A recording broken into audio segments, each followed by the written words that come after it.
Welcome back, everyone, to a special Saturday morning edition of the FloTrack podcast. I am Kevin Sully, joined by Gordon Mack on today's pod.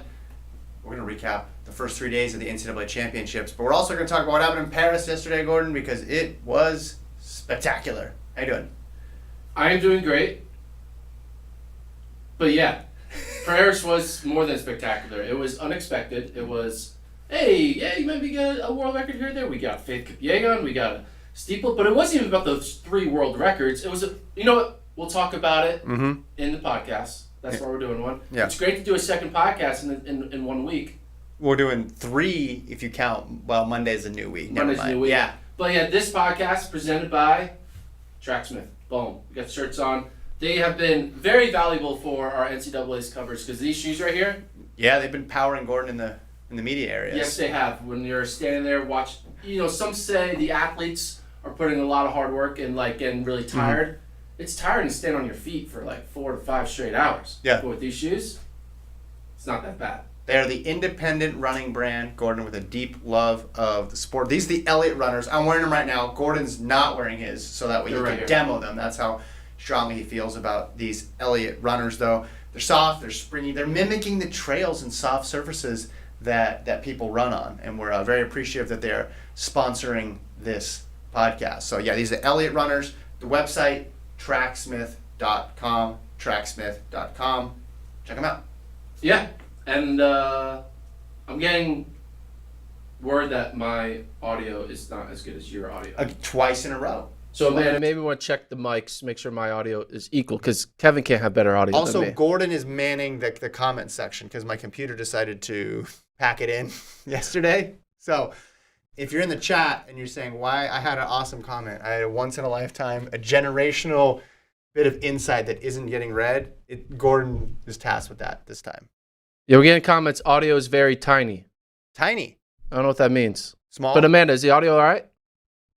We'll sort the audio out as we go. Well, my computer's making weird noises. Off to a good start here. So we're going to start with Paris, and then we're going to go event by event for the men's finals, maybe point out a thing or two that was significant on the women's side of things. But we'll have a full women's recap, obviously, coming on Monday because the finals are today. Well, let's jump into Paris, shall we? Yeah. Start the men's 2 mile. Men's 2 mile, it was on before the TV window.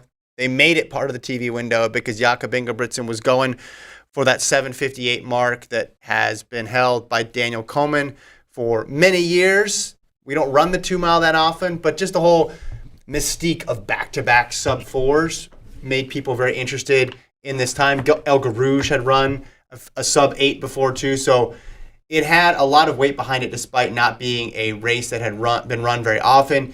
Jakob stuck with pacers, had a couple pacers early on, was clicking off, the times that he needed right at where the pace lights were, 60-ish. And then he got to a lap to go, and that's what he needed, about a 60 for the record. He started moving up a little bit on laps 5 and 6, and then he dropped a 56 last lap to run 7:54. So there was no doubt by the end of this thing. Yeah, it was official splits 4 flat 3:54. That's what it looked like to me. I just saw 400 meter splits, so you have to go back and get the exact timing because it's of course 3,218 meters, not 3,200 meters. But yes, it was a faster last mile, negative split the last mile. Yeah, it kind of made it look like that record should have been broken many years ago. Mm-hmm. It's an old record. It's obviously not run that often, but the fact that you're able to break a 2 mile record by 4 seconds shows that there's more room. Jakob could have gone out in 3:58, 3:57. Yeah. And then closed with another 3:55 or something like that. It also makes me think Jakob is the perfect person to break it because he has the 1,500 speed. He has the 5,000 strength. I mean, he's got strength all the way going to cross country, and he was a good steepler too when he was young. So he was the perfect candidate to break this too. Yeah. What do you think about this? What does this mean about his trajectory the rest of the year, going into 2024, 2025? I mean, obviously he was already the heavy favorite in the 5K, heavy favorite in the 1,500. We know he can lose. Mm-hmm. Shout out Jake Whiteman. Yeah. But, I mean, it's kind of those weird things where he breaks a world record, and it's kind of that makes sense. There's no whoa, he just did that. Right. Because he's so good. He had an indoor 1,500 meter record. Yeah. Different sort of record. But I don't think of it in the context of where does this put him in terms of the 1,500 meter rankings right now or the 5,000 meter rankings. I think about what does it do for his pursuit of other records. And they mentioned on the broadcast his designs on going after the 1,500 mark, which is another level up from the 2-mile mark. But it makes me think that that's a possibility. I still think it's going to be a really tough haul to get that 326 from El Garouche, but I think about it in the record context. I don't think about it. He already was a favorite in the 15. He already, in my opinion, was a favorite in the 5. That doesn't change because he ran an insanely fast time trial, but it makes me think maybe he's going to strike while the iron's hot and go after an even harder record next time. 1,500 in Monaco? 1,500 in Monaco, or whatever the next fast 1,500 is. It makes me think that he's in that sort of shape and he's in that sort of mindset right now. That will give him a little bit of chance to reset before he gets to World Championships in August, and he might think, hey, this is my window to chase records. I'm going to take advantage of this 2-3 weeks right now. We saw another person do that in Faith Kipyegon, took advantage of their record window. Because if you wait, then you start running into World Championships. World Championships happen. You don't know how you're going to be doing energy-wise post-World Championships. You don't know what the fields are going to be like. You have to take advantage when you have it, and right now he has that window. All right. I'm putting the line down. Yeah. If you were a betting man, yeah, and your life's on the line, all right? Everything's on the line, your house, your life, your family, everything's on the line. And you needed Jakob to break another world record. Yeah. And you get to enter him in one of 2 races. You can enter him in the 1,500 or the 5K. Life on the line, family on the line. Oof. Jakob needs to break another world record. Do you ask him to run a 1,500 or do you ask him to run a 5,000? So what's the 5,000 is? You got all the info in front of you. 1,500, 326 by El Garouche. That's obviously a lot older than Joshua Cheptegei's 5,000 meter world record. 12:35:36. I think I would go 15. Really? I think I would go 15. So you think he's more likely to break 326 than 12:35? Yeah, and the 12:35 is so much newer. You'd think it would be opposite, but I just 330 indoors. He's on 328. I just feel he's a great 5,000 meter runner, but I just have more confidence in him at that shorter distance than I would at the 5,000. Okay, I'm taking the 5K. So one of us is going to lose our family and our house. We'll find out. Well, one of us owns a house and one of us doesn't. And one of us has a family and one of us doesn't. Well, you have a family, just not kids. Yeah. Yet. All my family's older than me. Yet. Yet. He hopes to one day, folks. All right. Do you want to talk about Faith Kipyegon? Yeah, let's talk about the world record that the world record breaker didn't even expect to do. Well, she didn't expect to do the first one. So now she really maybe didn't now expect this one. is maybe this is a bit. Yeah, maybe she whoopsies, I broke another world record. I didn't know it, even though I was running on pace the entire time. I just tripped and fell and ran 12 and a half laps. She ran it as if she was just letting Gaudet guide her, which was smart because Gaudet's the world record holder. And then she took over when she needed to. She didn't go for broke when she took over. She waited and waited because she was probably balancing two things in her head, which was just win the race, but then also, okay, now I can get after it and run a world record. She was sub 61 in the last 400. Did I get that split right? I believe I got that split right. She was sub 60 high the last 400. Yeah. Because it looked like they were on for a little bit, and then it looked like they had just drifted off in those last couple laps. And you can see a world where they go 14:10, and you're just like, oh my goodness, what's this mean for Faith Kipyegon's future? Could they actually break the world record? What would have happened if they didn't focus on racing each other and they just went for it? But that didn't happen. They raced each other and they went for it. Credit to Gaudet too, because it would be easy for her just to have packed it in the last quarter. She still held it together. That was the third fastest 5,000 in history after her old world record and after what Kipyegon did in that same race. This was cool because it was just a fantastic race on top of a world record attempt. I don't really know how to quantify what Kipyegon is doing.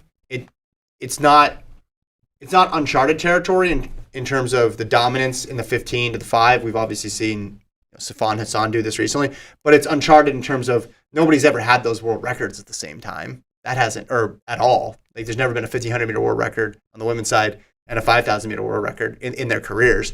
So we are in a weird spot now. We are in history watching Faith Kipyegon, and to do it all in a week, Yeah, we need to call up the Bare Naked Ladies and update the song 1 week. Yes. It's been 1 week since, and it's been like 1 week since you broke a world record. Yeah, and you broke another one. And we need to add Faith Kipyegon a line in the 1 week by Bare Naked Ladies. I'm not sure what my lyric would be, but yeah, song's a little dated too, but I'm sure people would appreciate it. It's a great song though. Doesn't it just go like it supports the whole theory of when you're in a zone, you're in a zone. Yeah, and it makes sense. And we don't think of her as a 5,000 meter runner because it had been 8 years since she ran a 5,000, but she had just run 349. So if you have any sort of endurance training on top of 349, you can't help but run a fast 5,000. You put her in the race with the world record holder. You put her on a fast track, which obviously Paris is a fast track, 3 world records in 1 meet. And it makes sense that she could do this. We are creeping closer to sub 14 too, which is exciting. It's just an interesting thing. You look at, there's always some unique weirdness to a world record, right? You have Wade Van Niekerk doing it in the outside lane. Yeah. Right? Yeah. You have Faith Kipyegon doing it when she hasn't run the race in 8 years. Mm-hmm, mm-hmm. It's just something about when it's not supposed to happen. Yeah. That's when it happens. Yeah. Well, and with her... Kipchoge, when we're like, he's old and he's already done the whole thing, and then he does it in Berlin. In Berlin one more time. Yeah, you're right. Oftentimes, the ones that are hyped up don't materialize. And the ones that you don't think... Because we didn't think in Florence she was going for it, and then it becomes very clear she's going for it. This one, I know they had talked about it, and the commentator had said he had it was a 4K split in mind, and he thought if they're at this split, then it's on. So clearly someone was talking about it and thinking about it, and then they ended up being like a half a second off of the number that he said. He called it shot basically a lap before that split. So people were thinking about it. People were talking about it. But I mean, she hadn't run in 8 years. Think about that. She had just the world record. Well, and most people would have been tired coming off of running 349. She wasn't. Maybe people thought when they said world record, they're like, okay, well, Gaudet is in the race, so maybe she can break her old world record. Maybe they weren't even just talking specifically about Faith Kipyegon, but yeah, in that Florence post-race interview, she talked about in the future run the 5K. I don't think she mentioned anything for this year, so I think we're just going to see her in the 15. It sets up all sorts of interesting stuff if Hassan sticks around the track, because before we were talking about Hassan going down to Faith Kipyegon's territory and battling in the 15. Now we have a potential 5,000 meter battle as well, too, of the. Does the schedule work out where they could both have their, like, she can win the 15, Hassan can win the 10K, so they'll both be gold medalists going into the 5K? You're talking about Paris? Or you're talking about Budapest? In Budapest. It's a good question. Don't know. Laptop's closed. I'll look at the schedule, but that'll be a cool little 2 gold medalists meeting halfway. Oh yeah. In the middle. Here's my question now. Yeah. What is more impressive, the 5K world record or the 15? I think the 1500 as a time is more impressive. I haven't looked at the charts, but for me, the 1500 is more impressive as a time.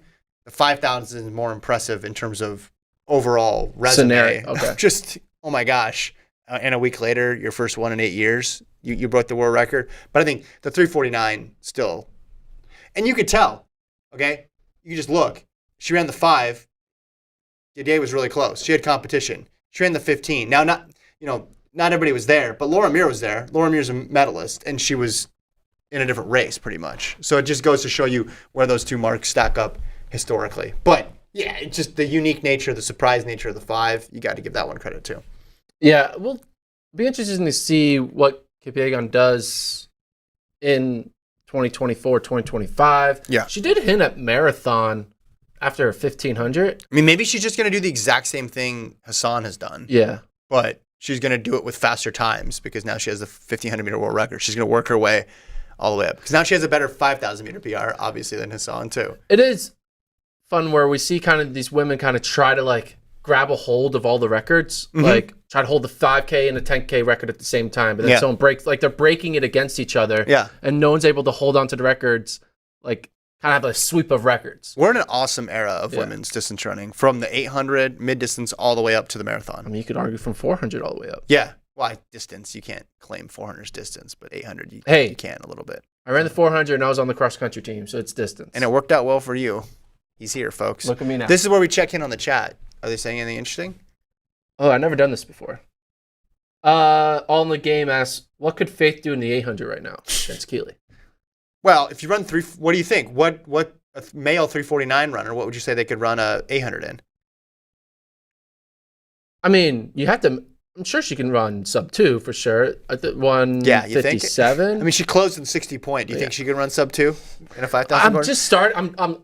I'm removing all the over 2 minute times, and I'm narrowing it down. This is how my brain thinks. But I'm saying she's slower than the world record, and she's faster. So she's than somewhere 2 flat. between 153 and 2 flat. Yeah, and then now I have 7 seconds to deal with, so I'm going to say 156 high. Okay, I landed on 157 low in my head. So we're like the same. Yeah, but if someone ran 349, what would you think that they're? Yeah, but there's something. Yeah, it's different. She's a 5K runner. Yeah, that's true. Well, is she? No, she might I don't be know. An everything runner. She might be an everything runner. Anyway, all right. So when we see these 2 world records, we're like, it can't get any better. It does. Steeplechase world record, and he destroyed it. And it was so predictable. I knew this record was being broken the moment the gun went off, basically. And it's not even the guy who's the best of this era. That's Sofiane El-Bakali, but this was Lamechha Girma who did it. 7:52:11. He smashed it. That record's been there for a while. Shaheen's mark had been there for a while. But it was as if he didn't even believe it. He kept turning around. And you want to say, hey, man, you're faster than anybody in history. There's no one there. There's literally no one behind you. And then it looked like he was drifting out and he wasn't going to be able to get it because you're looking at the lights. And I think he was turning around because I think he was trying to see the lights behind him. But you don't need to do that. Don't do that. Just keep going. If you don't see the lights next to you, just keep going. What's more stressful, running and being worried that someone's going to catch you, a person, or a light bulb's going to catch you? It was like he was protecting a 10-point lead in the fourth quarter. That's how Girma ran the last 3 laps. And he held him off. Yeah. And he had that nice little burst at the end, but it was getting closer. And then he responded, and then it was not close by the end. But it is an interesting fact where you have El-Bakali, the guy who's got the gold, the guy who people would pick right now as the best steeple in the world, and then you have another guy who has the world record. And Girma, listen, this is the byproduct of a 3,000-meter runner running the steeple. That's what I said before. It's what I'll say again. It was hammered home watching this race. That's a 3,000-meter runner who happens to be running the steeple. That's the level of speed he has over the flat, 3K, and then you apply it to steeple, you get a world record. I was watching the lights and him, and I was thinking, this is kind of unfair because he has to go over barriers, but the lights don't have to steeple. Yeah, you're right. Why don't the lights have to go up and down the barriers? I did lose track of the lights when they went by the water pit a couple times. And I said, oh, is he off the pace or is he way ahead of it? And it's like, oh, no. They gave the lights a competitive advantage. The lights were doing 3,000 meters. He was doing a 3,000 meter steeplechase. Must be tough, though, for the engineering of the lights because they're all ready. They're all set. And they're like, oh, wait, there's another race you have to plan for. Has there ever been lights for a steeplechase record? Yeah. Not a record, but they'll have it for like meet records and stuff. Oh, they have? Yeah, I've seen it out there before. Oh. But it just adds an extra degree of difficulty. Girma, world record holder. I mean, this just really energizes that event, too. We had the tactical steeple. Remember last year at World Championships where they ran, everybody was in it with a lap to go. I don't think we'll see that this year. We shouldn't see that this year. Girma should go gas from the get-go. Kevin, you know me. You know I'm a degenerate World Championships gambler. Yeah. I'm hoping that the books keepers see this world record and be like, he's the world record holder. They're absolutely going to do that. He's the favorite. And I'm like, no, Bakali. Because Bakali, in my mind, is still the favorite. Even Bakali could break, if he wants to, if he puts a good effort out, I think he could get this world record before World Championships. There's a possibility of that happening, too. This could not be the only this may not be the only world record in the men's steeple this year. I could argue, though, but Bakali, even if he doesn't, though, I think he could still win the gold, obviously. I could see a world where Bakali could never even touch 752. He's pretty close last week, and I mean, I don't know how much it was set up for the world record. I think the skill set that Bakali has, though, is different. He's found a way to have a wicked final lap in a steeplechase. Yeah. And that it's not just because he's talented, like endurance-wise and speed-wise. There's something about having speed over barriers that is Ezekiel Kemboy. Yeah. Listen, if Girma doesn't go out hard in the World Championships, he's not going to win, and everybody's going to second-guess his decisions. I'm just saying El-Bakali could get it. He has the potential to get it. You're right. Maybe Girma's like an overall better candidate, but I think the record could get broken a couple times this year. Yeah. All right. So 3 world records. Yeah. You think that's enough for a meet to be like, this is a great meet? But there were like 6 other races without a world record that you could argue are more entertaining or more interesting than some of these world record performances. I don't think anything topped the women's 5 in terms of entertainment because you had 2 people battling. Fair but enough, maybe, fair enough. If you're not into solo time trials, maybe the other 2 races weren't as interesting to you. Do you want to talk about the women's? I'm going to do my power ranking. Okay, go ahead. Well, not really a power ranking because I'm just saying we first got to talk about the women's 400. Yeah, let's talk about it. Sydney McLaughlin, LeVerone, makes her long-anticipated debut. Thought she would run at the LA Grand Prix. Bobby Kersey says, not yet. She goes to Paris.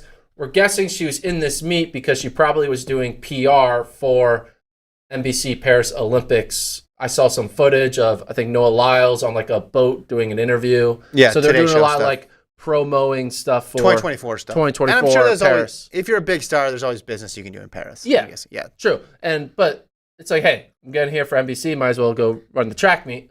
I think that's why she's in the Diamond League. I think that's why she ran this race. Yeah, I mean, regardless, she ran the race, so it's exciting to see her in a race. Yes, running the 400, which we've all been thinking Tough about. field, too. What can she do in the 400 against Paulino and a great field and Nasser? She goes out in 22 seconds. So fast. 0.6 or something like that in the first 200. She makes up the stagger on Paulino in the first 70 meters. No, 70. It was like 17 meters. 17. It was so quick. I thought, I was just dumbstruck by how fast she went out. It was so much fun, that first 200. And I thought, is she going to defy the laws of the 400 here? Because that happens a lot. And no, she came back to her last 100 and Paulino went by her. I mean, I thought, but for the first 20-ish seconds, were you like, she's going to run 47 seconds? That's what I was thinking. I mean, I thought 48. I thought there's no way she can hold this, but I thought if she slows down, she's still going to be able to handle it. I thought she could hold it. Well, we just watched. You gonna hold 22s? I don't That'd be know. pretty tough. I just felt like it because, like, after what we saw at Worlds in the 400 hurdles, you kind of just understand there's no limits to what Sydney can do. So you're like, hey, if she thinks she can go in 22 seconds, I mean, I didn't know it was 22 seconds. You give them the benefit of the doubt. Yeah, you give them the benefit of the doubt because they're extraordinary generational athletes who constantly do crazy things. Yeah, and you don't think you can overshoot it. Like if you're watching her, it's like before the 400 hurdles when we're all predicting what she's going to run, and none of us said mid 50. Yeah. And we all thought we were being ambitious, and she just upped it a level. Like when Steph Curry shoots a half court 3, you think it's going in. You think it's going in because it's Steph Curry, but it's not always going to go in. Percentages don't work that way. Yeah. But in your mind, you think, hey, they're never going to miss. Yeah. But then they do miss because they're human beings. She said Kersey wanted her to go out hard, so maybe there's something in the works for later. I don't know. Like, is the strategy going to be holding 22s? I just think when you don't have a ton of races, and you don't have a ton of reps against people, especially in a race like the 400 where there's just such a fine line between being too aggressive and not being aggressive enough in that opening 200, you can go a little bit too fast, and that's the end result. But credit to Paulino. My main takeaway was this. I still think Sydney is the favorite because I'm not going to deny how great of an athlete she is. But if she runs a quarter this year, it's going to be a battle because Paulino is really good. And I think Nasser is going to end up being really good. I don't know if she's going to get back to where she was before the suspension, but she's really good. And Britton Wilson. Exactly. Who we'll see tomorrow. Yeah. Later today. So it's not going to be a margin like we saw in the 400 hurdles if she runs in the 400. That said, I'm not going to overreact to the first race. Paulina's already been sub 49. I'm not going to overreact because I thought the way she ran the race is going to be different than how she runs it later on. But yeah, Paulino is a very tough out. She is very, very strong. Yeah.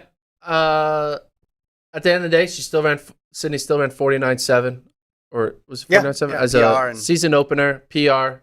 Can't really ask for anything more. It looks very differently if Paulino's not in the race. Then obviously, hey, she went out hard, held on. And she still ran 49.7. Yeah, exactly. So the perspective changes when you see someone walk her down. We don't see that. It's kind of weird. Wasn't it kind of like Sydney's getting walked down? Well, people are like, oh, it's so weird to see her lose, but she's put herself in these off-distance races where you see her not cross the finish line. Yeah, she's run the 100 hurdles, 60 hurdles. Yeah, she ran the flat 60. So 200s. She's not afraid to run a race outside her comfort zone and then get beat. Now, if she loses at a championship, I mean, we've seen that. We saw that in Doha, but it's been a while. But that was like early Sydney. Yeah. And That's again, pre-COVID, Sydney. and I don't know if again, I think they're going to figure it out by the time World Championships come around. But I do think it's going to be close. It's not going to be a one-sided race. It's not going to be just her versus the clock. The good news is the byproduct, if she does run the quarter, is going to be something generational. Like between her and Paulino, they're going to raise each other's games so much in that last 100 meters that the end result is going to be amazing. But we still don't know what she's running. And they asked her afterwards, and she still didn't say. So we don't know. There's a possibility that she's going to go back to the 400 hurdles. Can I do my prediction? My Sydney Is this prediction? updated prediction or is this Maybe the same prediction? I Okay, forget if it's the if I same made the prediction. Then What's no. the prediction I made? We don't want any reruns. You said she's going to run one round at USA's. Yeah. And then she's going to run the quarter at Worlds. No, she's going to run. Oh, sorry. You're going to she's going to run the 400 hurdles at Worlds. Yeah, she's going to scratch. She's not going to run a championship in the 400. She's not going to run USA championship. So you think she's running the 400 hurdles? I still think she's going to run the quarter. I think that they're fine. They're where they want to be. They're not going to get deterred by one race. It's also interesting. If she had run in LA, she would have ran against Paulino anyway.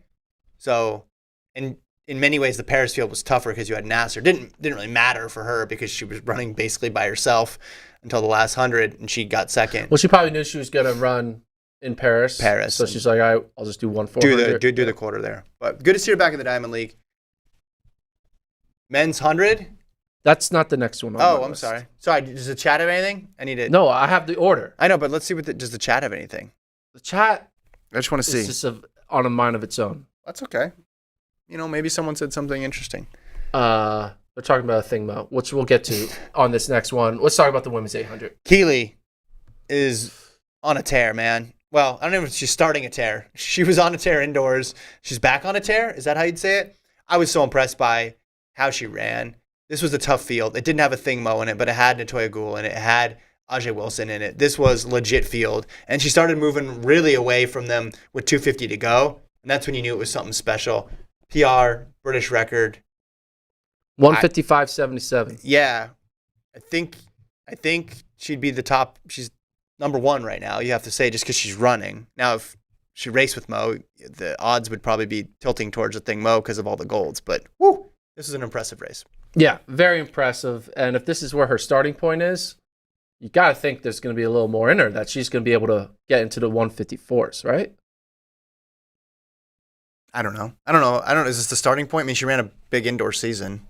It's Outdoor June. starting point. I know, but it's June. It's not like she didn't run for 3 months. Well, no one doesn't run for 3 months. When all these people who don't race, they're still running, right? Exactly, but that's what I'm saying. I don't know how much of a starting point it is. But anyway, your point is, could she run the 154s? It's her season opener outdoors, isn't it? It's a starting point. She could run 154, to answer your question. Yeah, I don't want to be obtuse. And if she can run 154 at age, how old is she? Is she 21 now or 20? She is, guess. You keep asking me questions in my She's 21. Closed. She's 21. No, I was right.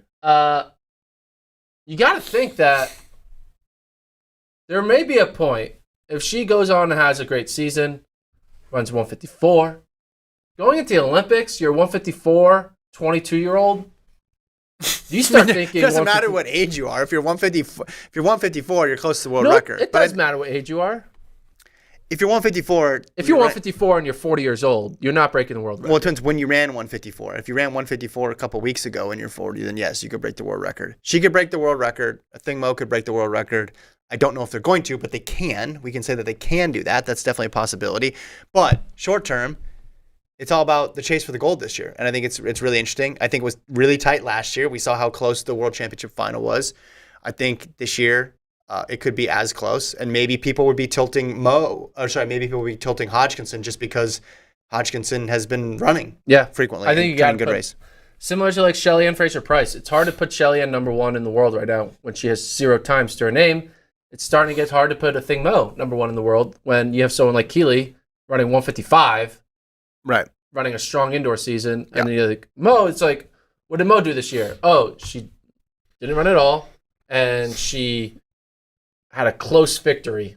Because remember, she didn't dominate Keely in that. That's what I said. I said, it was a close race. And Mo didn't dominate Wilson at U.S. trials either.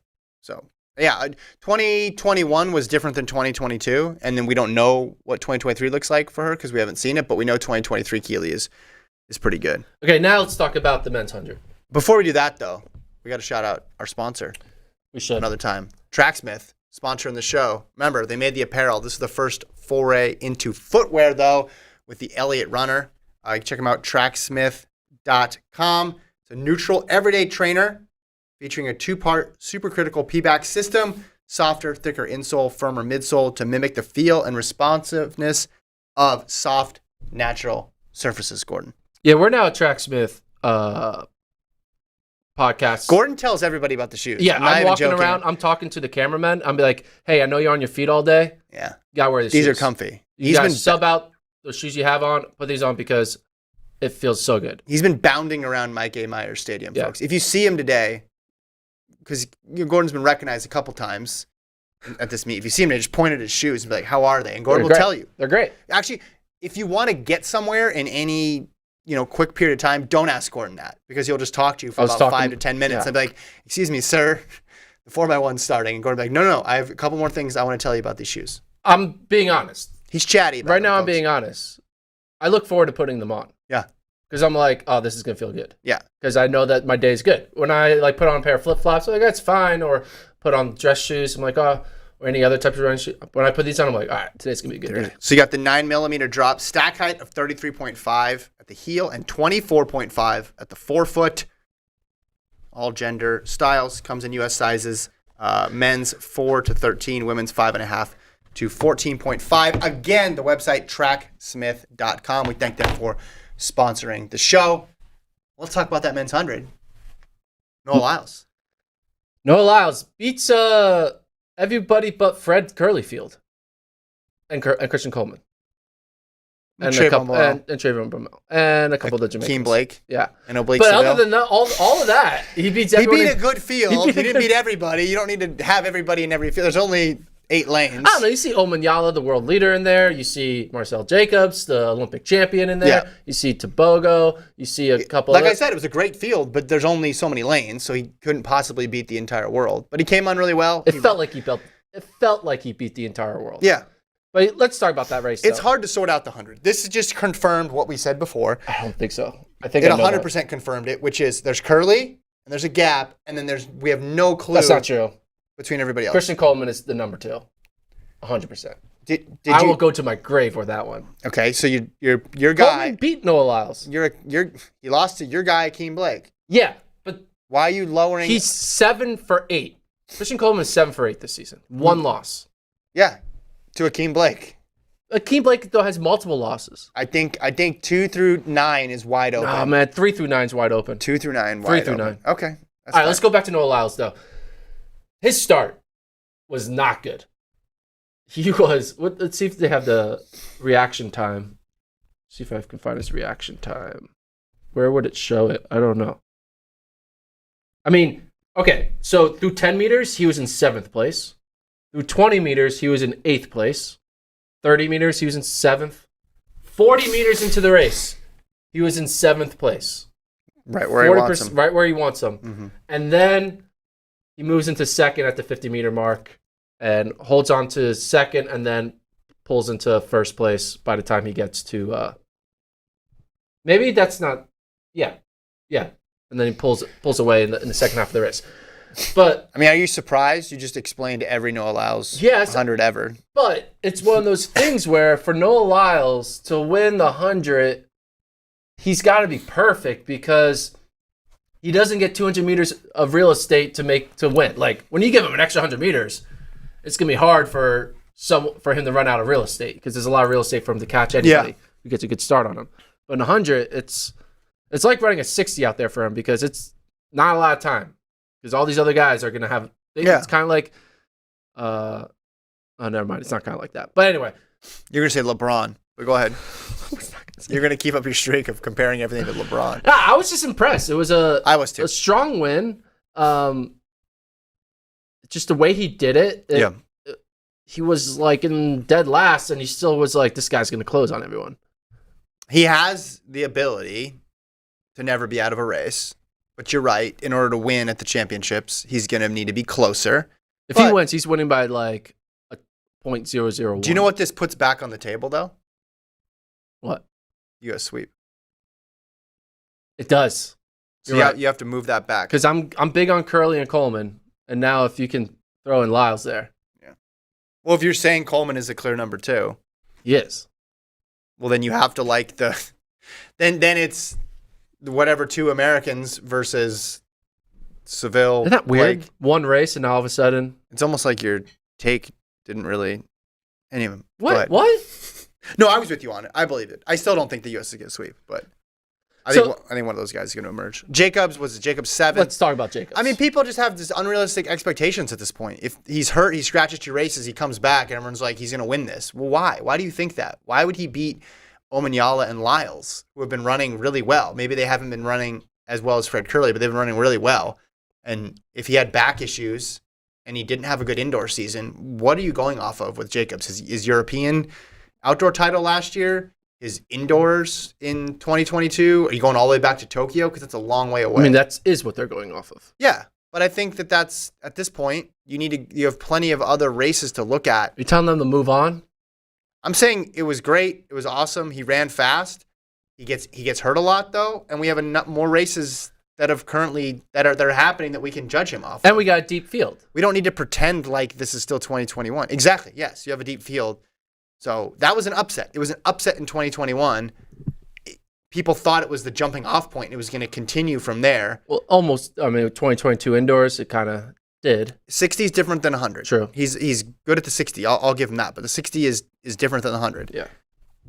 So I'm not surprised. I mean, I think your take earlier about how he may not make the final. I think making the final at this point would be a good result for him. Yeah, he's not making the final. Come on. Too much depth. There's no way. Are we ready for NCAA? No, or? we're not. Okay. This meet kept on getting better. I want to do one side about the women's 200. Gabby Thomas looked really good. What a great comeback from her after struggling in a couple races early season and then just put it all together. You could see how excited she was when she crossed the line, threw her arms up. That was a big win for her. I think Gabby Thomas is now in the driver's seat to win USA's. Wow. You are making some quick turnarounds. I mean, I had Abby Steiner there, which she carries second, but Gabby Thomas, this is a win that kind of is like, I think now Gabby, I mean, remember, when Gabby was healthy, she ran out of her mind at the Olympic trials, went on to get a medal at the Olympics. Yeah. We're kind of forgetting that. We're just like forgetting that she was her during that moment in 2021, and we forgot about it because of the injuries 2022, but she's getting back onto that 2021 train. Sorry, my son's trying to get on the set. Yeah, son, you can hear him in the mic. Yeah. You can't talk in the mic. It's working. Can you go back there and keep working on the workbook? Thanks, bud. Okay. Just take your son to work day at the office. I just think she's healthy, which is huge for her after the injury last year. And you know how good she is at her peak. Really, really exciting times ahead in that women's 200. We'll see, who responds from there. I'm surprised you haven't brought up the 800. That's saving it for last. All right. Okay. The men's 800.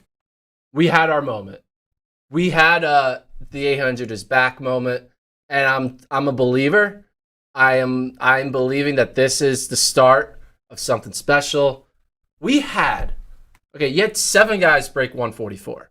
But I'm more impressed about 6 guys running 143 low, separated by 0.3 seconds.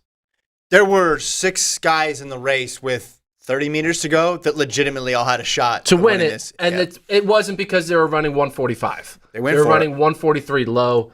They went for it. When Yoni gets the win. Last second. 0.03 over Arop. The 2 Algeria guys. Yeah. Mula and Sajadi. They were coming hard on the outside. Robert made a run, and the crowd was getting excited about that, too. Yeah. I was thinking, this is going to be Mula's shit, because I believed in Mula, but Mula was just not in good position. But now you have this Algeria duo of Mula and Sajadi. You have Wenyoni, the teenage guy who's now being consistently up in the front. Arop, one of those front runner type guys. Yeah, and he'll always be there. Big bodied. And then he just Kinyamal and Robert in the mix. There's got to be some other guys that weren't here, but man. This was legitimately an exciting It got me race. excited. Now, Courier not being in it at all was a little bit like, what's going on? He got last twice now. He's got last, 147. Maybe this isn't his year. Maybe it's not his month. Maybe he'll get it together. No, I don't think so, man. You don't think so? Okay. I think career. I think Ready for 2024? He's got to focus on 2024. But this men's 800, it's going to be exciting because people are now getting faster, and also there's still an unknown. But there's also the known of Wanyoni continues to win. There's like, will the Algerians strike lightning and get a 1-2 at Worlds? I don't know. I'm just so excited about it. 143. The 800's Our hopes are back. up again. Our hopes are up again. Don't disappoint us. I'm all in on it. I trusted the process of the men's 800, and we've got to this point. Now they're going to naturally, break my heart in Budapest and run like 144.98 for the win. Yeah. And I'm going to be like, God damn it. But right now, I'm on cloud 9, and I'm going to hold on to this cloud 9 for a while because the 800's back. Love it. 800's back. Do you think the 800's back? Not fully, but that was the best one. Last year's Diamond League final was pretty good too. But this one was just an exciting, even with the time. I mean, if they all ran 146 and you saw 6 guys in it with 30 meters to go, you'd say, oh, well, of course, they were running 146. But the time in combination with how competitive it was fun. It was fun for sure. A couple of things. Grant Holloway runs 12.98. Yeah. We were talking about he doesn't break 13 that often, but now he's starting to break 13 in June, so it's looking good for him. Again, we got to see what he does when he races Broadbell, because that's his kryptonite right now. But Grant looking good. Let's go to NCAA. Yeah, let's do it. We've waited long enough. Well, actually, do you want to check in the chat one more time before check in the chat? What's the chat saying? The chat. They're talking about the 800. I don't know. The chat's talking about Lyles. Talking about. I don't know. Let's just go right into the NCAAs. All right. This is a chat. Well, while you do that, I gotta take care of one thing. Okay, you take care of one thing. You can read the chat if you want to. A second. I'll be right back. Sort this out. Joseph Virgilio says, "I'm surprised Gordon still trusts the process." Yeah, tell me about it. It's a disease. The fact that I trust the process. All right, so let's talk about the NCAAs. Before we talk about the men's finals, let's do a quick recap of the 2 prelims days. Men's prelims, we had some shocking sprint times. You had PJ Austin run 9:89, comes in with a win legal PB of like 10:0 high, runs 9:89. We're like, how does that possible? How do you break 0.2 seconds off your 100-meter win legal PB just like that? But hey, we're learning that this track is fast. The Austin track is fast when it comes to sprinting. You see fast times at Texas Relays. Now we're seeing fast times at 2019 NCAAs, seeing it at 2023 NCAAs. But overall, we saw very quick sprint times on the men's side on prelim day. We saw a collegiate record by the Texas women on prelim day, run 41:55. It was just like, what is going on? So it got me really excited about. You talking about prelims? Yeah. Well, I'm doing a prelim for the prelim for the prelim. Okay. Let's get into the. Yes, I'm just saying the prelim set up for what I thought was going to be a great men's finals and women's finals. Women's finals are tonight. Men's finals happened last night. Let's start the men. We'll start in order. We'll just run through it in order. Men's 4x1.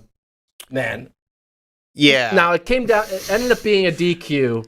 Kind of a bummer. So it had a kind of a bummer ending, but seeing Texas Tech do a stare down on LSU.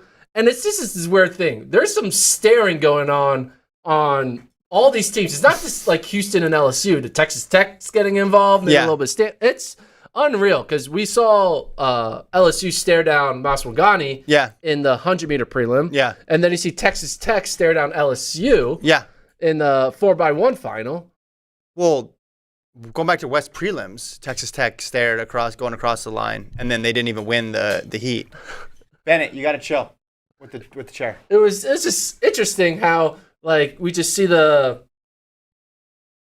back and forth, and it was like, what's going on? Yeah, it's an epidemic of staring. That's what we got going on. So, but what's funny is, I mean, it was so exciting. It was building up to this great thing, and then it gets decided on DQ. Which was unfortunate. Texas Tech crossed the line first. They ultimately get DQ'd.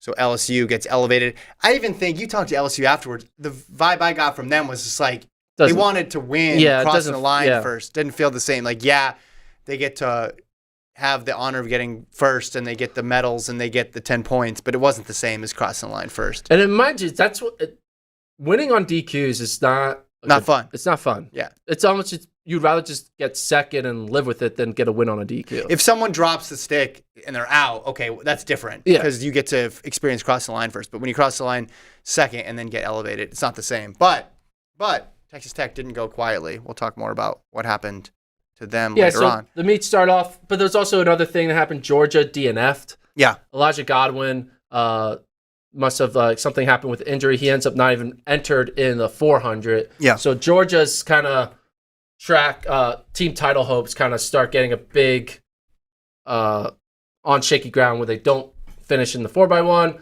Godwin's hurt. We saw Kyle Garland earlier get second to Leo in the decathlon. Yeah. So it wasn't looking good for Georgia. So it looked like it was going to be more of a Florida, Arkansas, LSU, maybe Stanford, which we'll get into later. So men's 15 first distance race of the day. Man, UW. They have had a wild 2 years now because Nathan Green gets the win. His teammate Joe Wascom, the defending 1500-meter champion, gets second. Mm-hmm. Remember, Luke Hauser, who ends up not scoring in this race, he gets 10th. He won the indoor mile. So now Nathan Green, 2023 1500-meter champ, Luke Hauser, 2023 mile champ, and Joe Wascom, 2022 1500-meter champ. 3 guys, all NCAA champions in that event, in the same event. They spread the wealth. They spread it out. Well done. And they couldn't have been happier for each other.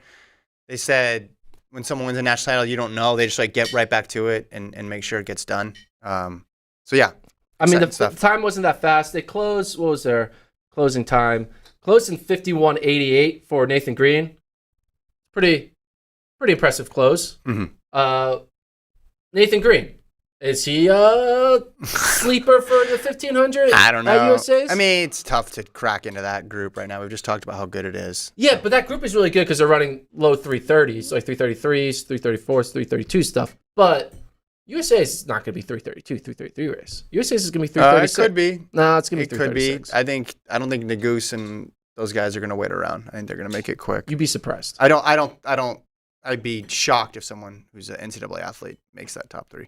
Why don't you break down the steeple? I'm going to take one more break. Okay. So, moving towards the men's steeple, this was a race that Kevin was actually very excited about. Kenneth Rooks, Duncan Hamilton. It's kind of a preview of USA's because Rooks and Hamilton with Hillary Bohr breaking his foot, you could argue are the 2 best steeplers in the country. So I was excited to see it go down. Hamilton and Rooks separate from the pack with 500 to go. Kenneth Rooks makes a huge move, and Hamilton just can't respond. Rooks just slowly separates, and Rooks doesn't fall apart in the final 500, and he's able to get the win over Hamilton. Talked to Hamilton after the race. He said he thought he was in position the entire time. Even when the move was made, he's like, I'm going with it. There's a little bit of a gap, but I'm going to close it in the final moments, but he just didn't have in his legs. Ends up almost getting caught by Victor Kipyego of UTEP, a freshman from UTEP, runs 8:32 to get third from UTEP. But Hamilton seemed kind of disappointed. You got to imagine he said he was envisioning this moment, like crossing the tape first. He's had a phenomenal, 4 years at Montana State, doing great in the mile, indoors, 3Ks, all that stuff. He thought this was his moment, but Kenneth Rooks gets it done. This was his 3rd championship appearance. He figures out a way to take down what I could say was probably one of the hardest number 2 runners to beat. Rooks wasn't given this. This wasn't given to him on a platter. It took beating the 2nd fastest collegiate of all time to get this, and he was able to pull it off. And you look at now Kenny Rooks. This guy Kenny? You calling him Kenny? Kenny. Okay. Can I? Sure. Kenny Rooks. I don't know. You have to got ask Kenny him. B and Kenny Rooks. You got to look at this and be like, this guy might win USA's. Well, this I disagreed with your 1500 USA's implication. This one is real. Not just with him, but with Hamilton, too. I could see Hamilton bouncing back. True. And getting into the top 3 at USA's as well, too.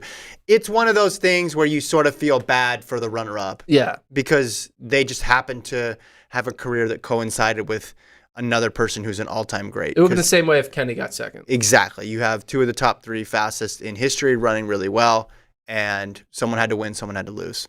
But yeah, I was really excited about this race. Men's 110 hurdles, 13:24 winning time for Philip Lemonius. Yeah. Arkansas. This was kind of a very toss-up style race. It wasn't a true number one like we've had in the past with the Daniel Roberts and Grant Holloways, Eric Edwards types of this world. Same thing with the low hurdles too. That was a big toss-up. It ended up going Alabama 1-2. But yeah, Lemonius was very, very excited, kind of speechless. He said after he won, said he's excited to compete against his rival or some of his idols now. Like he said, Broadbell and Holloway are his idols, and he's gonna hopefully line up with them one day. But yeah, good run for him. And Arkansas came up a little bit short, but that was at the time huge points for them in the team race. Devion Wilson of Houston gets second. He was 24th last year. Congrats to him. Big 24th improvement. to second. That's pretty damn good. Nice job. So good for Houston, who enters the Big 12 next year. Mm-hmm. They're going to have him. Masanganwe comes back as well. He's coming back. Yeah, he's coming back for a senior year. So you talked to him? Yeah, Houston's kind of a good 1-2 punch in the hurdles and sprints. All right, let's go to the men's 100, though. Men's 100. So we saw PJ Austin in the prelims run 989. A bunch of other guys broke 10 as well, all win legal. Setting up to we thought was going to be a phenomenal who's going to take it. And I don't think anyone had Courtney Lindsay winning this. No, although you could have, because we said it was wide open, and he was in that group of 6 that I thought could take it. It was, at 99 meters, you still didn't know who won. It was even after the race. Sean thought he won because he was celebrating. It ended up being third. Yeah, but it was 989, and then Godson was 990, and then Sean was 91. PR as well, I believe. Yeah. So 4th place PR. Yeah, a great race all around. Yeah, Austin had the really good semi. He said at the time, doesn't mean anything if he didn't win the final, because I think he knew how close it was going to be.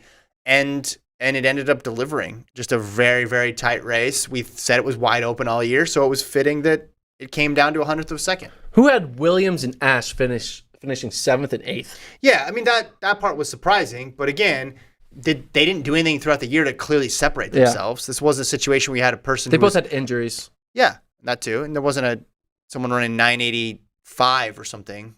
It was going to be wide open, and this is the end result. So credit to Courtney Lindsay for pulling it out, especially bouncing back after the DQ in the 4x1. But even Courtney Lindsay's also wild because you know who's not in this race? Terrence Jones. Right. The 60-meter champion. Yeah. And you were like, all right. It was wide open even on the Texas Tech team about who would win. That's how open this was. Yep. You were like, this is going to be Terrence. And then all of a sudden, Courtney Lindsay's the one who gets the title. He's an American, so he's going to be going up against all the Curleys, the Colemans, and Lyles, and Bromels, and all those. So, but he's run 989. Yeah. That is the times that these other big U.S. guys are running. And he's run under pressure, too. I think that helps when you go to USA's because you're running with nothing to lose and running – because he's at the beginning of his career. He doesn't have the weight of the expectations of the team title. Obviously, he wants to run good. That's not in dispute. But it's just a different level of pressure. And I think sometimes you can run free when you're in that situation. And if you run relaxed, you can run fast sometimes. So is Lindsay going to break the top 4 at USA? I think top 4 should be tough. Makes the final. I think that would be huge. Yeah. Williams made the final. Yeah, of course. Off an NCAA season. So very exciting and kind of sets up for the 200. Let's go right into the 200. We'll go out of order here. But Udodi, who finished, 6th? Yeah. Runs 998, finished 6th in 100. I remember pre-200, I was talking to a colleague, and I was like, who do you think's going to win the 200? And he was like, Udodi. But I was like, but Udodi got 6th in 100. But that's exactly how his prelim looked. And then he ran 1976. So he qualified through, which was good. But it wasn't as if he turned in the top performance in the 100 and then just turned around. We see that sometimes. Someone has a great 100 and then you just pick them automatically for the 200. That wasn't the case here. But he ended up putting together 2 really good rounds. And this also had a group of 4 up front. Yeah. Udodi runs 1984, Lindsay 1986, Jones 1987, and Robert Gregory 1989. All very close, all in an elite time. Second, third, and fourth all run PBs in that final. Yeah. But it's kind of interesting seeing a guy get 6th and a guy get 1st, and then Udodi's able to Yeah, first on Courtney Lindsay in the 200. 1984 for Udodi. Now he's run 19.7, 19.8. He said for Worlds, he's going to do the 200 and the 4x1 for Nigeria. That's what he wants to do. So he's just focusing on the 200. 200 is a good place to focus, though. I know it's tough on the U.S. side of things, but outside of that U.S. group, we talked about this before with Fanbele. It's like you run the 200, you're good. You can get to a bunch of finals in the World Championships. Well, it's only going to be 4 spots for the U.S. guys. U.S. So you can make your way into that top 4. And we talked, you and I did, about how good that Nigerian 4x1 team would be just if you look at the NCAA guys, because between Godson, Ogunbrume, between Favor Ashe, and now Udodi Onwuzurike, that's 75% of a really good 4x1 team. And he said they had talked about it too. So this is something that's been in the works, a young generation of Nigerian sprinters that could medal, realistically. I will say this, though. The men running 19.8 in the 200 and 9.8 in the 100. Did you think it was going to be a little bit faster? Because the prelims are so fast. Because you go 76 and 89, you think they're going to go up. But the problem is, it's so hard. Just you have to run a semi like a final. Yeah. That's the reality of the NCAA. So, true. And then the weather maybe is a little bit different, or the wind's not blowing in the right direction, then it slows down. So basically, you're just looking at 2 finals when you watch these races. That's a good point. Unless you get somebody who's just head and shoulders above everybody who can clearly shut it down way early. But even Britton Wilson's running really fast in the prelims, and she doesn't need to. Yeah. So, all right. Men's 400. This was a preview of what was going to be an awesome 4x4, which we'll get to later, because we had 3 Florida Gators in this race and 3 Sun Devils from Arizona State in this race. So it made sense that 4x4 was going to be what it became. Yeah. But Emmanuel Bamadelli, a transfer from Texas A&M, gets the win by 0.01 over Ryan Willey, his teammate. Florida goes 1-2. Their third teammate comes in 7th. They get 20 points here. Going 1-2 in this race was huge for Florida's title odds, especially Godwin was a DNS, got hurt in the 4x1, and the fact that they were able to take advantage of his absence to go 1-2. Yeah, if you put Godwin in there, just even say he gets second, it goes 2 fewer points. 2 fewer points. The margin was what? They won by 4. Okay, so that wouldn't have mattered. But if he won, there would have been 4 points. Yeah. And that's the shit. But yeah, all credit to Florida. Man, they're amazing in this event. And it transferred over into the 4x4. I thought Willie would do it. So the fact that Bamadelli comes and takes it is just a testament to how good they are, top to bottom over there. Yeah, top 4 all run PBs, 44-24, 44-25, 44-49, and 44-51.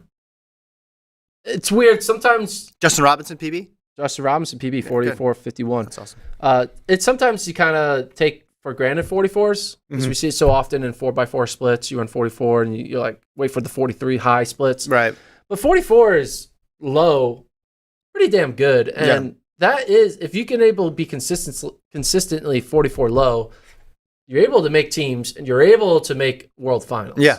100%. You don't need to be a 43-2 guy, 43-3 guy to like. That would help. It would help, but you don't need to be 43-4 to just be elite at the world level. Gotcha. So excited to see what those 2 Florida Gators do in the summer. So let's go to the men's 800 though. I thought this was the race of the meet. Yeah. In my so opinion. far. Yeah. Yeah. So far, obviously, what Britton Wilson does will change that. But Yusuf Bizimana was the favorite going in. They go out in 53 seconds. You think this is perfect for him. He has a great kick.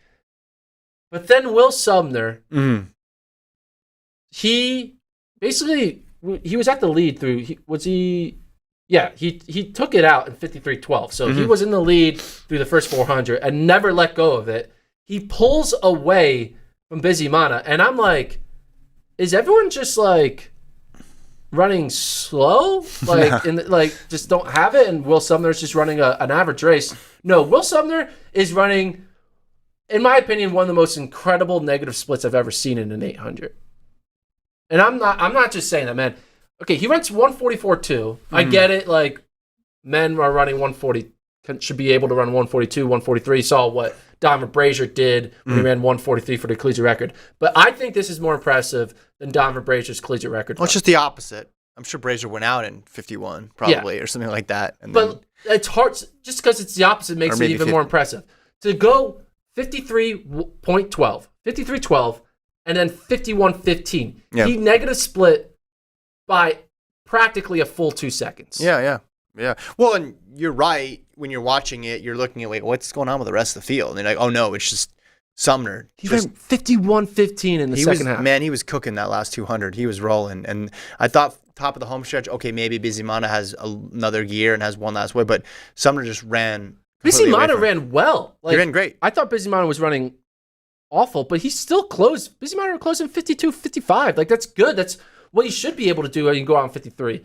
But 51.15, man, like, that is Nick Simmons type kick in. That is impressive. Yeah. I mean, obviously Will Sumner's a freshman. I'm not saying he's ready to go to the next level at the world level and compete against what we saw at the Diamond League, because that's a different type of ability. But as a true freshman, to do a 2-second negative split in the 800, that's not normal. We don't see this. Yeah. And to do it in the NCAA championship. You don't seem to recognize that this is not normal. No, I said it was amazing. I said the kick. I just didn't know. I thought what Brazier did was spectacular too. This is more impressive than what Brazier did. I disagree, but that's okay. I mean, the finishing time is a finishing time. But to say it's you not as impressive as a collegiate hard, man, to negative split by 2 seconds at this speed. Yeah, it's so hard, man. I'm telling you. I understand that's hard. You ask any 800-meter runner, they'll be like, what? You did that? I'm not. No, I think it's great. You know what you did? Brazier was great too. I got to find an elite 800. We should. Did Nick Simmons tweet about it? Let's see if Nick Simmons tweeted about it. Right? Because he would have a good perspective on this. Let's see if he has a reaction to. No, his top tweet is casting call, shooting a video in Las Vegas. All right, let's keep moving. But I would love to get Nick Simmons' reaction to that race, because I think he would. No, it's amazing. I'm not. Yeah, no. True freshman running that time. 100%. It was an amazing run. I think he obviously, you watch that and you think he can go faster for sure. Yeah. So. And that's already a fast time. Sumner. All right. Really good. Men's 400 hurdles. You talked about it. Alabama goes 1-2. The big story here was the fact that. Aiden Owens wasn't in the final. We thought he would score 10 points. That was probably one of the biggest reasons why Arkansas didn't win, because they got 0 points from him. He could have scored in the decathlon if he did the decathlon, but he's like, hey, I'll get points in the 400 hurdles. Ends up getting 0. But Alabama going 1-2. And Chris Robinson, 48-12. It's pretty good. But as you know, 400 hurdles, we're now in the world of 46s. The world of 46s and 47s. It's kind of hard. For Aiden, though, I should mention, medically, they didn't want him to do, or he didn't want to do a decathlon this year. And that's why he shifted to the 400 hurdles. I think I didn't get a chance to talk to him about the 400 hurdles. I think it was just an off day, just bad race, which comes at a bad time, because you're right. Could have been 10 points. And maybe even not even 10, but maybe 8 or 6. So that was a bad break for the Razorbacks. 5K. Interesting race. Obviously, the heat and the elements and the way the men's 5K played out, that they were jogging. They went out through 3K in 8:53. Mm-hmm. So, not too fast for 3,000 meters. No. And then basically through 3,400 meters, it was still slow. 10 minutes through 3,400 meters. It didn't start until Nico Young decided to let's go, and he runs a 60.94 400 with 4 laps to go. Starts spreading the field out. People go with. But he does that 60-second surge, but then his next lap is 64, and his next lap is 65. Still closes in 60, but that surge only lasted for a lap. And the fact that he made that surge only for a lap allowed for... Everybody stuck around. Everyone stuck around. If he did that surge maybe for 2 laps, maybe he whittles it down more, but a 1-lap surge isn't enough. He got it down to about 6. Yeah, I mean, I respect him for making the move, going for it. That was his best path to victory. He said he wanted to move, but he thought he moved a little too much. So maybe it wasn't a 60, maybe if it was a 62, and you can come back with another 62 and then go from there. But he played his cards as best as he could. It's just the field was on top of it, and Kai Robinson, I think, just brimming with confidence after the 5K and just knowing, all right, I'm going to cover every move, and then I have a better kick than everybody. And that's what that was. Yeah, runs last lap in 55.5, wins pretty handily, wins by basically 2 seconds over Graham Blanks, who just a sophomore at Harvard, who people don't know, like, was it during COVID year or like, I think he ran unattached when he wasn't allowed to run for Harvard. Yeah. And he ran like a really fast 5K. He's sophomore, but he is 21. Yeah. He just turned 21. The reason I mentioned that, he mentioned having a celebratory beverage in the interview. So because he said he can say that now because he's of age. So yeah, great run for him. It's a fun video on our Instagram of the Harvard coaches reacting to Graham Blanks getting second, which is right because obviously everyone thinks about who wins, but there's some moments here. You look at some of these people like Luke Tewalt, the sophomore from Wake Forest, gets fourth. That's impressive. I mean, this had a good field. Nico Young was in it. Brian Fay, who's kicker galore, he ends up getting ninth. Casey Klinger got 11th. There's some talented athletes who, I mean, Dylan Jacobs didn't even start, but seeing Klinger, Fay, and Young finish in the 8, 9, and 11 area, and Charles Hicks was back in 6. So for Parker Wolf, Luke Tewalt, Jackson Sharp, and Graham Blanks, they got to be like, this is a good run. Yeah. Pre-meet, I was talking about the Jacobs double, and it ended up being, not only did he not double, somebody else doubled. Yeah. Kai Robinson. Like, that's how, but I'm not even surprised. Like, Kai Robinson's a great runner. They didn't have the indoor season they wanted and came back and ran really well outdoors. All right, and last but not least, men's 4x4. The team title was on the line. Yeah. Which is exciting. Florida needed to make a 5-point gap over Arkansas, which basically meant that if they win, Arkansas needed to finish like 4th or something like that. And if Florida got 2nd, Arkansas could finish like 3rd. But Arkansas basically finished dead last. So basically Florida likely was going to win whether or not they got 1st or 2nd. But then you realize, wait a minute, we have 3 400-meter finalists for Florida, 3 400-meter finalists for Arizona State. They're all in the 4x4. Yeah. Florida's coming off of breaking the collegiate record. We might see another collegiate record, and we did. Florida runs 2:57.74, breaks their own collegiate record by 0.02. Arizona State runs 2:57.78. And man, that was a very thrilling finish. Florida was able to hold off Arizona State. You look at the splits. We don't have the first and second lap split, but Florida splits 44.9, 44.28. Arizona State's anchor, 43.9. Texas A&M had a great anchor running 43.95. Anyone else have the fastest? Yeah, fastest split was 43.9 by A&M. But that's one thing that's interesting about Florida's 257. Typically, these like top teams, they have like 143 guy. Yeah. That kind of makes up for their 45 mid guy. Florida's just like 44, 44, 44, 44. Yeah. Yeah. I mean, they needed to make up that gap, and they had a team that ran the fastest time in collegiate history. That sort of tells you everything you need to know about Florida. Yeah.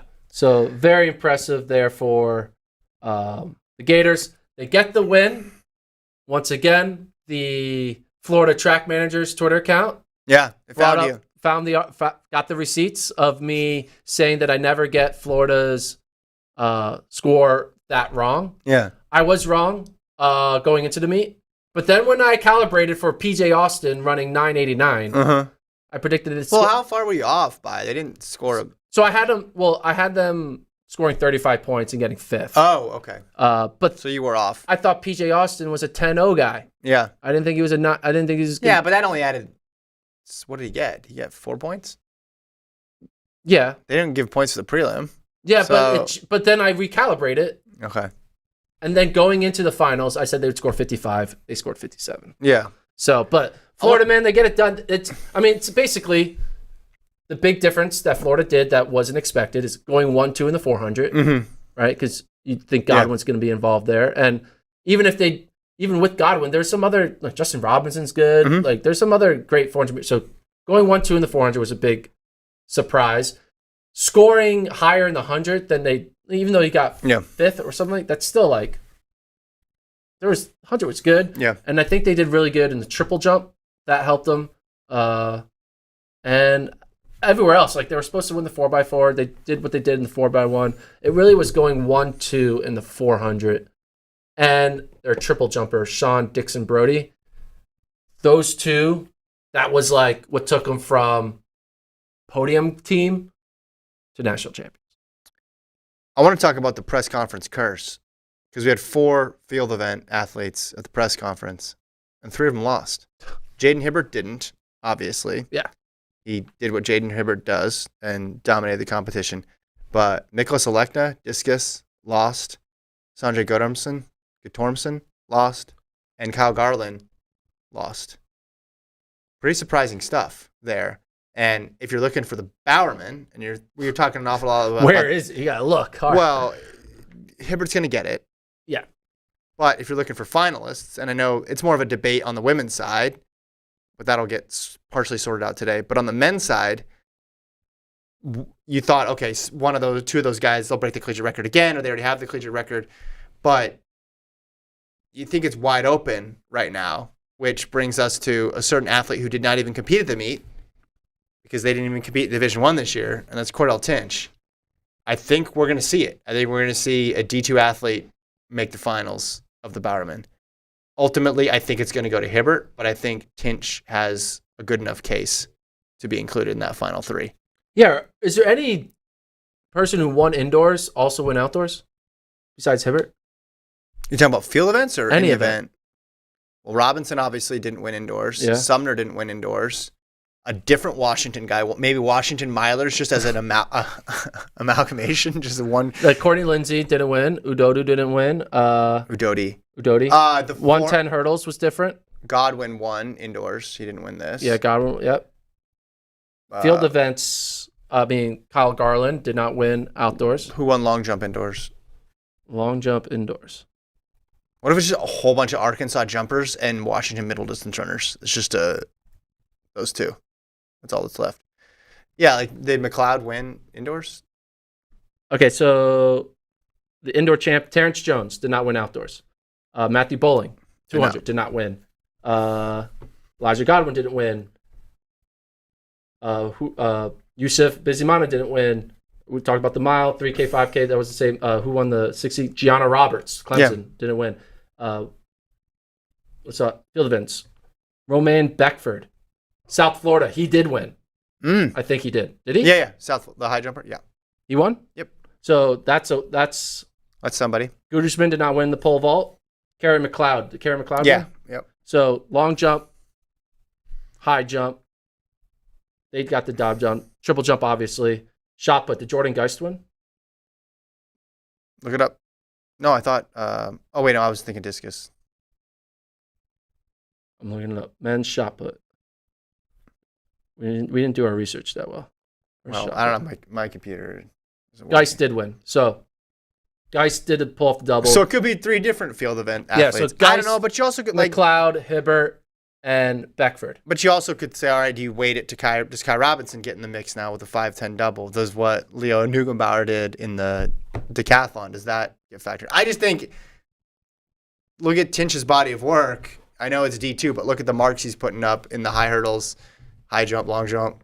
I think he should be there. Hibbert's going to get it, but I think Tinch deserves to be in the top 3. And we talked about that last year with maybe Azamati getting in and maybe Trevor Bassett getting in. They didn't ultimately, but I think it could be Tinch's turn. Yeah, so you think Hibbert, Geist, and Tinch? I'd have to look for that third one. I'll have to do more research on the third one. We'll see. We'll talk about it next week. Yeah. Monday podcasts, back to normal time, 12:30. We'll react to what's going to happen in this women's NCAA championships. Oh, it's going to be awesome today. It's going to be so good. All right, let's do Time Machine. Time Machine. Yeah. 10 seconds. Women. That was what just happened? I can't believe that. I thought you were going to do headlines. Britton Wilson just pulled off the double. She I runs can believe 48.9, and then she runs 54 seconds into 400 hurdles. I think sub 49 could happen. Yeah. What else? Is that what you're going with? with? Yeah, we're pretending that it actually happened. Headlines. I thought we were going to do headlines. Yeah. I think Wilson sub 49. Alfred double collegiate record. Maybe. Depends how much of that Paris track they've been able to transport to Austin. Like, did they get it here overnight? Let's just talk about the main storyline is the 3 doubles. Will Wilson pull off the double? Yes. I'm going to say yes on all 3. Okay. Yes on all 3. Let's just ruin That's boring. I know it's boring, but I think it's yes on all 3. But I think it's gonna go a level up in terms of times. The times yesterday, I mean, the races were great and it was awesome, but like the times, you're right. Sumner was the time that really stood out. Sprints, we were spoiled because the prelims are so fast, but I think today will be the day of the ridiculous times. And the ridiculous marks. Day of ridiculous times. Yeah, I mean, well, that's what we expected all year because it's this on the women's side, it's been about the stars. The men, it's been about parity. Women's been about the stars. It's Alfred. It's Wilson. I mean, it's Tui. Well, and even that 8, you got Michaela Rose talking about going after the collegiate record. And there's a lot of talent in the women's 8 as well, too. Women's high hurdles with Messiah Russell, Nugent, and Aaliyah Armstrong. Like, that's 3 women who can run really fast. I think today is going to be the day of all-time marks across the board for the women's competition. I mean, there's a superstar in literally every single event. It's so exciting. Like and subscribe. We'll be back here 12:30 Central on Monday reacting to NCAAs and anything else that happens over the weekend. Thanks again for Tracksmith for sponsoring the pod. I'm telling you, these shoes, they're amazing, especially if you're covering a track meet for 5 hours. See you guys. See you guys then.